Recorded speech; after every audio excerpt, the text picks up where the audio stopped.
première vidéo de cette chaîne, je sais pas quoi dire comme intro. Bah, you.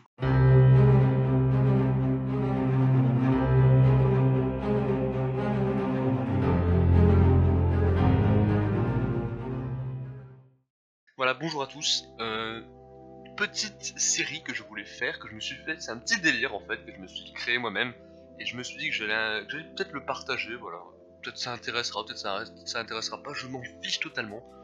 Le but c'est que je fasse quelque chose, voilà. J'avais envie de faire quelque chose, je m'ennuie. Et ben on va refaire une chaîne YouTube et on va faire un truc sur Pokémon, merci beaucoup.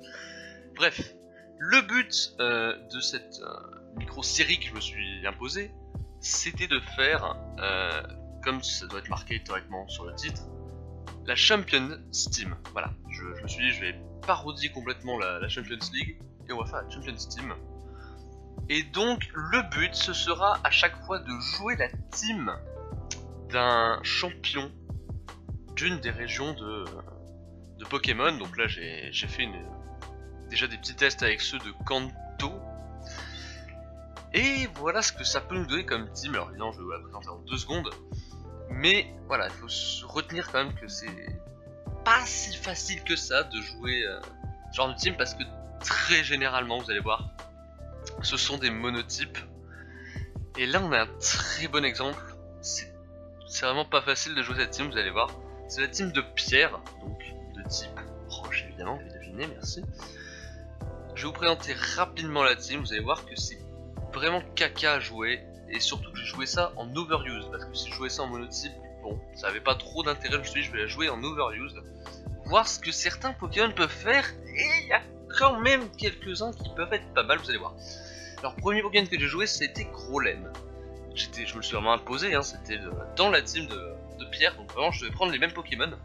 Et le premier c'était Grolem, donc je l'ai transformé en un Weakness Policy, c'est-à-dire que le but ça va être de venir sur une attaque super efficace, ce qui est pas très difficile je pense vu les faiblesses de Grolem, avec Sturdie évidemment pour tanker, hein, vous allez voir que c'est extrêmement utile, et faire Autotomize, c'est à dire que je vais réussir, si j'arrive à placer tout ça, en un tour, à booster de 2 crans la vitesse, de 2 crans l'attaque spéciale, qui sera un peu inutile, et de 2 crans l'attaque. Donc ça peut être dévastateur, le seul problème c'est les priorités en général, et aussi que ce Grolem n'a pas vraiment servi dans le rôle pour lequel je voulais, c'est-à-dire que j'ai pas réussi tout le temps à placer Autotomize. Mais c'est pas grave, j'ai mis Stone Edge, Earthquake évidemment pour le stab, et Fire Punch, pratique pour passer notamment les Noacier, les Cisaiox, et toutes ces petites conneries, vous allez voir que ça fonctionne très bien. Reliquante, bon c'est classique de Choice Band, je sais pas si je vais vous le présenter, hein. Choice Band classique, voilà, répartition classique, des attaques qui font le plus mal possible, il n'y a rien d'exceptionnel. Kabutops, qui lui est mon Choice Scarf. Il est avec X-Scissor, surtout pour passer les Tapu Lele et les Greninja, qui étaient extrêmement embêtants pour ma team. Greninja H qui était un des pires. Et X-Scissor qui permet donc de passer ça, un petit rapid spin évidemment. Parce que le problème des pièges de rock c'est que certes ça va pas me faire de dégâts vu qu'aucun des Pokémon n'est sensible à la roche ici. Mais ça brise notamment la fermeté de Grolem, et ça j'ai pas du tout envie, parce que forcément je me fais one shot par une capacité eau, one shot par une capacité plante, c'est vraiment pas pratique.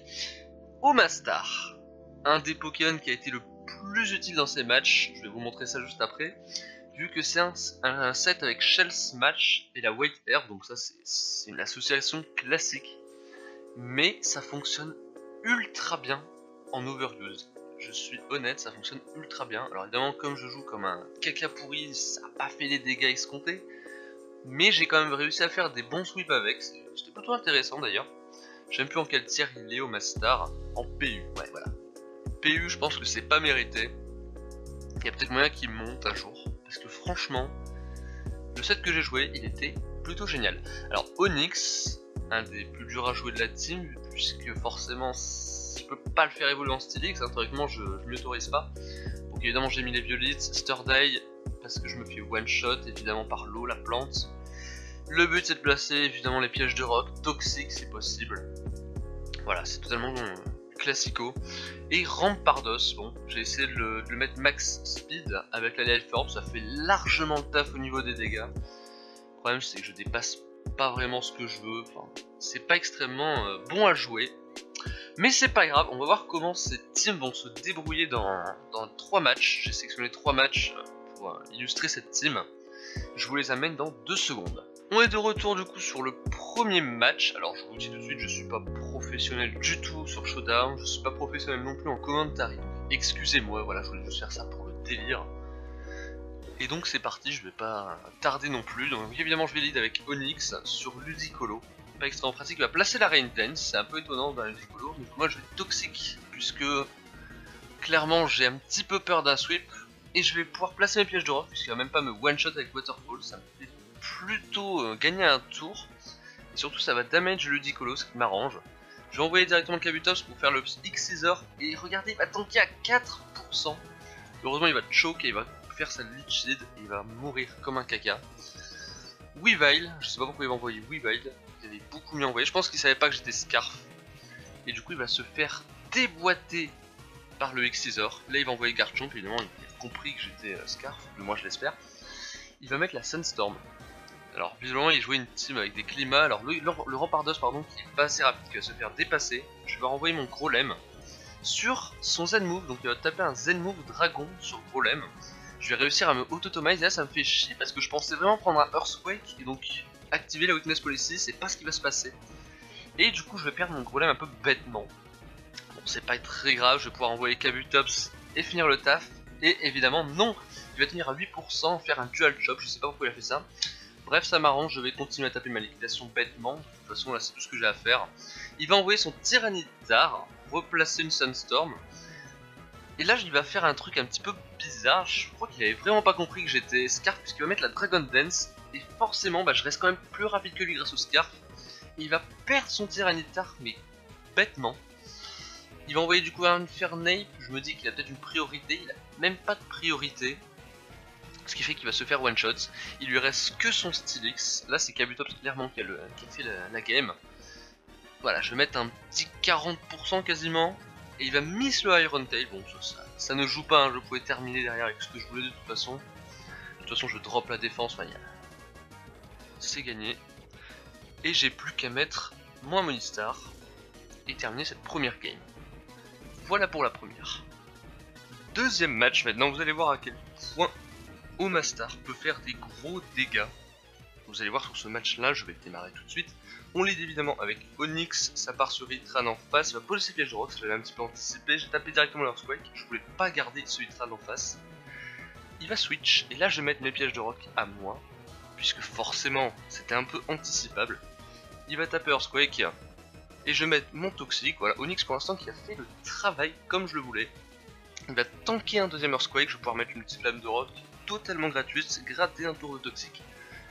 Et finalement il va switcher, donc je vais encore pouvoir mettre une petite lame de rock. Est-ce que c'est bon? Non, pas forcément, j'aurais préféré qu'il reste sur le Landorus. Je vais switcher quand même, parce que j'ai un petit peu peur de la Danse Lame, et finalement donc il va Bullet Punch. Et du coup, il va quand même rester pour prendre la liquidation, qui va rien lui faire évidemment, je perds mon Kabutops. Mais le but c'était de ne pas lui laisser faire sa Danse Lame. Je vais mettre mon Omastar et là c'est parti. Je vais pouvoir Shell Smash, booster mes stats, évidemment tout est restauré avec la White Herb. Et là il va faire je pense une erreur, il va U-turn. Et ça va en plus activer la Weak Armor. Et là c'est parti, gros bourrinage. Earth Power évidemment qui va tuer, il y a une double faiblesse. Le Scizor qui va revenir, qui évidemment ne va pas tanker. Je pensais qu'il allait faire Bullet Punch, mais il va pas du tout le faire. Il va mourir par le Surf. Et là Reuniclus qui va prendre 96% sur un Surf de Omastar. C'est énorme. Alors certains vont pu dire que j'aurais pu mettre Hydro Pump, je préfère éviter de rater mes attaques avec ce Pokémon. Vous voyez déjà les dégâts que ça peut faire, je vais tanker le Psychique avec Reuniclus, je vais me placer, mettre un petit Rock Slide. Là j'ai le Hitran qui va revenir, je vais pouvoir taper mon Earthquake, c'est exactement ce que je vais faire. Je sais pas pourquoi il a pas mis son Démétéros, bon bah, ça m'arrange. Il va à nouveau faire entrer le Démétéros, c'est peut-être pour économiser un tour de Toxic, j'en sais trop rien. Et finalement je vais quand même réussir à le one shot avec le Rock Slide, alors que j'avais un en moins en attaque. C'est énorme les dégâts de Rampardos, c'est énorme. Il était quand même jovial avec moins 1 en attaque. Il lui a quand même mis un 56% minimum, on ne saura pas la suite. Le Green Jack Battlebound et qui va me déboîter sur la fin. C'était un petit peu dommage. C'est là qu'on voit aussi que les pièges de rock font du mal à Grolem, puisque du coup il aurait pu tanker avec la fermeté s'il n'y avait pas les pièges de rock. mais je vais quand même perdre comme un caca. C'est dommage parce que franchement, si le Greninja n'était pas avec Grass Nuts, ça aurait pu passer. Bon, c'est assez rare en plus hein, que ce soit joué Grass Nuts, je trouve, mais c'est la vie. Je vais perdre le deuxième match du coup là-dessus. Pourtant, c'était quand même très bien parti. Vous allez voir que sur le troisième, je me suis rattrapé. Je vous le mets tout de suite. Dernier match donc, où vous allez toujours voir à quel point Omastar mérite, je pense, une meilleure place au niveau des tiers. Ce sera plutôt vers la fin. Pour l'instant, on recommence avec Onyx, toujours le même lead. Le Komo qui a Dragon Dance sur ma gueule, ça me fait un peu chier.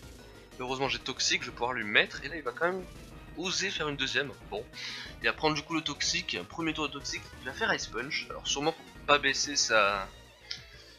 ses défenses, là il va bien voir qu'il ne touche pas, il va être obligé de taper le Close Combat s'il veut espérer me touch-shot, et donc baisser ses défenses, ce qui va pas spécialement m'aider puisque je pense que je vais one-shotter quand même avec le Toxic. Je vais devoir revenir avec Grolem, voilà le gros souci de cette stratégie. Je vais devoir taper le Earthquake puisque je sais très bien que le Autotomize ne servira à rien, il a Zera Aura, il a son Césariox Bullet Punch, voilà je vais y arriver. Le Zera Aura qui va me tuer avec Knock-Off, il va me knock-off également le Rampardos, je vais placer ma Rock Polish. Je vais taper mon Earthquake et quand même one shot, hein, faut pas déconner non plus, même son Life Orb je peux très bien y arriver. Il va mettre son Landorus, me baisser mon attaque, je vais taper mon Rockslide, de toute façon je peux pas faire grand chose, j'ai pas de switch in à Landorus. Et là il va faire HP Ice, j'ai pas compris. Et donc je vais placer mon Omastar sur son Hidden Power Ice, puisque je sais très bien que ça me fait aucun dégât, il va re-switch sur son Sizor, et là je vais me placer. Je vais profiter de ce switch pour me setup tranquillement, et je vais taper Surf, il me semble, hein, si je ne dis pas de bêtises. Oui, j'ai tapé Surf, forcément, il va tanker à 2%. Heureusement, il est con, il va faire knock-off. Parce qu'il va me booster encore plus ma vitesse, mais ça on s'en fiche. Je vais taper mon deuxième Surf, enfin, je n'y arrive plus. Il envoie son Zygarde, il va prendre le Ice Beam. Et il me semble qu'il va forfeit. Sur ce dernier match, il va forfeit, exactement. De toute façon, là, Omastar, terminé le match. Clairement, il pouvait one-shot le Landorus avec Ice Beam. Et le Steelix, ouais le two-shot peut-être. Ouais je vais two-shot le Steelix. De toute façon j'avais encore 4 Pokémon derrière, il me restait mon Rampardos, mon Kabutops et mon Reluctante. Voilà pour ces 3 matchs. Comme vous pouvez le voir, vraiment, je pense qu'Omastar est pas si dégueu que ça. Après, bon c'est sûr que dans sa méta il doit pas être si bon, mais en overuse il fait des choses. Et c'est plutôt intéressant de le voir. Et j'espère que vous avez kiffé en tout cas, j'espère que vous avez aimé ces 3 matchs, moi j'ai aimé les réaliser. Même si évidemment c'est une minorité des matchs que j'ai fait en tout, puisqu'il y en a beaucoup qui étaient perdus, ou il y en a d'autres qui étaient très jolis, mais des forfaits un petit peu trop tôt. Là c'est également une game forfait, mais j'ai pas réussi à choper mieux. À chaque fois que les gens perdent, ils forfait, donc c'est un peu chiant. J'essaierai de trouver mieux pour la prochaine fois si j'en fais une. Sur ce, merci d'avoir regardé,